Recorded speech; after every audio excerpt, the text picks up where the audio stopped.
Hello and welcome to another episode of Dime Time. This time we are talking about the second round matchup between the Houston Rockets and the San Antonio Spurs. The Houston Rockets did not face much of a challenge against potential MVP led Oklahoma City Thunder. All they had to do was contain Westbrook and force the rest of the team to beat them, and they did that. And what was the result? They came out with a 4-1 victory.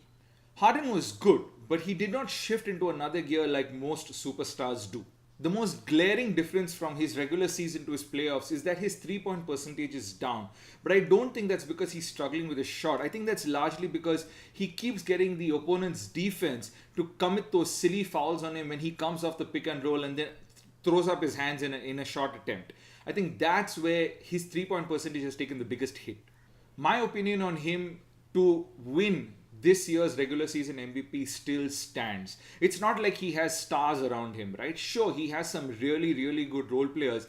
But if you take a closer look at all those players, whether it be Eric Gordon, Ryan Anderson, Nene, Clint Capella, Patrick Beverley, these guys are solid role players who understand, who are specialists in a particular aspect of the game and do really well in that. So it's not like he's surrounded with stars like Kevin Durant or Curry is or even Damian Lillard is. This is just a group of really talented, highly specialized role players.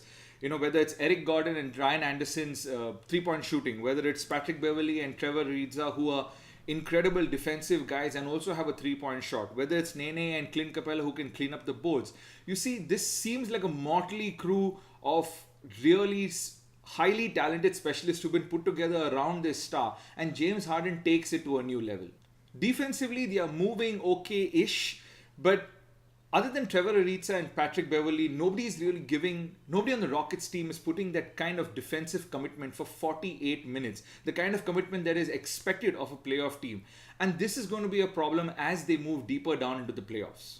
No one in the playoffs, other than the Golden State Warriors, is as potent as the Houston Rockets from the three-point line, which makes James Harden, who is a magician with the ball, even more dangerous when he comes off a pick and roll. At any given point of time, he is surrounded by two, if not three, deadly sharp shooters from the three-point line. This makes it hard for opponents to pick defensive assignments, and usually they are just picking their poison when it comes to defending the Rockets. Everyone on the Rockets is healthy, and that's largely because they play a very perimeter-focused game. Nobody is really taking the ball inside, driving in, and banging in the paint. Sure, they did beat the Thunder, but some of those games were too close for comfort. Now, if a team like the Thunder that has glaring holes in its game could push the Rockets in a couple of games in a 5-game series, then that spells trouble for the Rockets as they move deeper into the playoffs.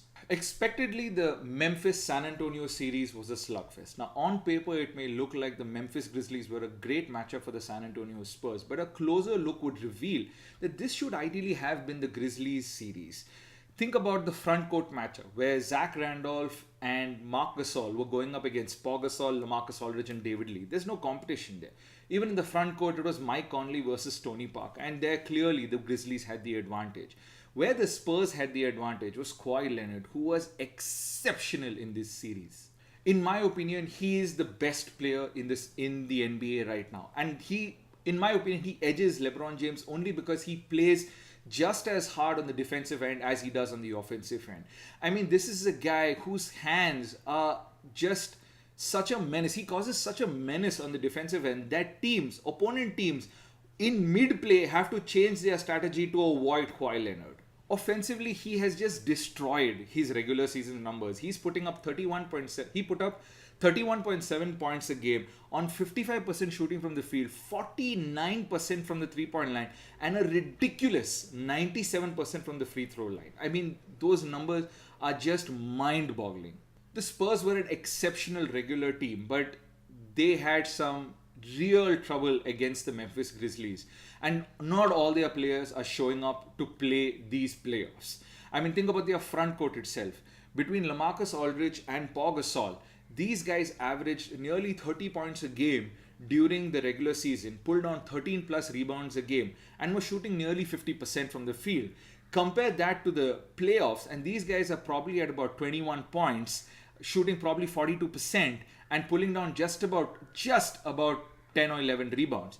Now that is a massive, massive problem, especially when you consider that Pau Gasol and LaMarcus Aldridge are the second and third best players on these teams. Patty Mills was great. Tony Parker and Manu Ginobili did what their 30-plus-year-old bodies can allow them to do. But if the Spurs look to move forward and create any damage or cause any damage, they need the rest of the team to rally around Kawhi Leonard. Coming to the head-to-head, the Spurs won the regular season series 3-1. Now, I do not see that necessarily being the case in the playoffs, right? Both teams have very distinct styles. The Rockets rely heavily on their three, the Spurs rely heavily on their passing and their defense. And assuming one of those things goes off for any particular team on any particular night, there can be a couple of blowout games. Of course, there will be a bunch of close games like it has historically been in the playoffs, but expect a bunch of blowout games as well. Concerns for the Rockets is their over-reliance on the three.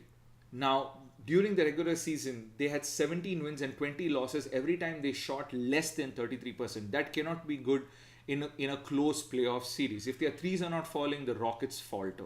Defensively also, they were 18. They ranked 18 out of 30 possible teams in the NBA.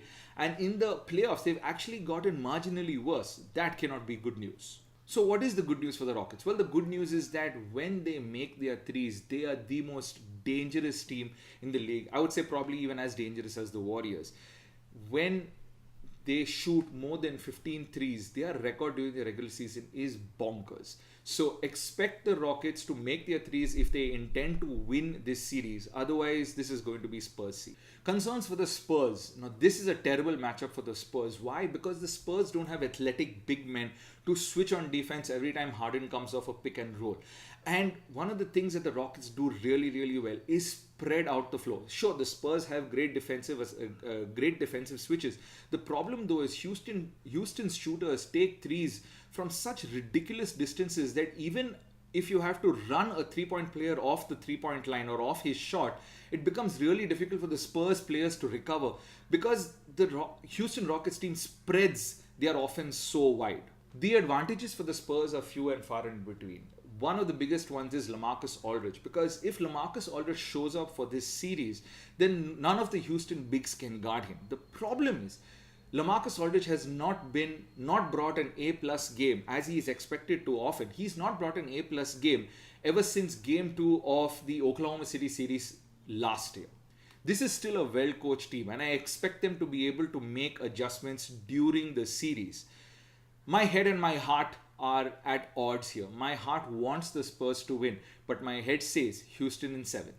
Thanks for watching. If you think you got something better to say, please leave a comment and definitely check out my other previews.